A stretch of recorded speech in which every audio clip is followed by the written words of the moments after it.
nabigu wuxuu leeyahay calayhi salaatu wasalaam saddex salaadooda madaxooda lama dhaafiyo.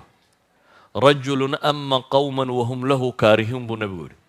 nin dad jujuub iskaga haysto salaad tukiyey iyagoo aan rabin salaadiisa waa khatar. dee malaaka dowladdan iyo daddan qasabka ku haystaana ma dhaamayaan u malaynayaa dee salaad qura hal salaada kii ku haystay haddaan waxba helaynin ummadda dhan iska afduubtayna malaha ma dhaamayo.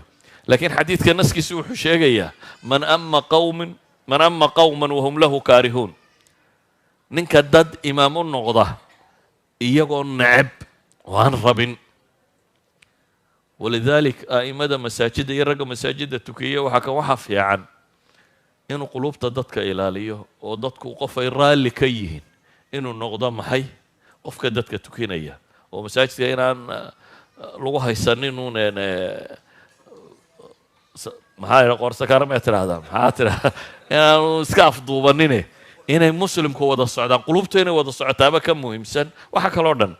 sidaa ogeed buu nebigu yidhi wamra'atan baatat wa zawjuha calayha saakhitun, gabadh hoyatay iyadoo ninkeedu u cadhaysayayana wax laga aqbali maayo.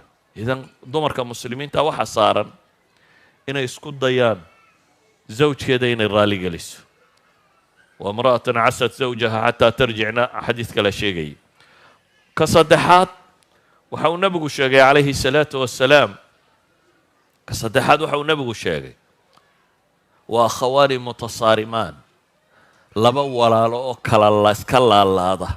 xadiidkii muxuu sheegayay qof kasta oo ilaahay rumeeya, qof kastaoo laa yushriku billahi shay-an, marka acmaasha ilaahay loo bandhigo khabiisaha iyo meelahaas oo kale in ilaahay dembigoo dhaafo xadiidkii sheegayay saxiixeynka ku yaallay. laba mooyaane buu nebigu yidhi. labadaasi waa kuwee? laba ishaysta iyaga waxaa la idhaha andira haadayni xataa yastalixa, labadaa iyaga dib iga dhiga baa ilahay yidhahda intay ka heshiinayaan.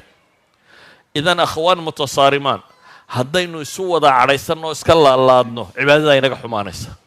haddaynu rabno in cibaadadeennu cinda allahi ay maqbuul noqoto waa inaad qof qalbi saliima leh waa inaad ahaataa. qofka mu'minka ahi nebiyullaahi ibraahim muxuu ku ducaysanayey?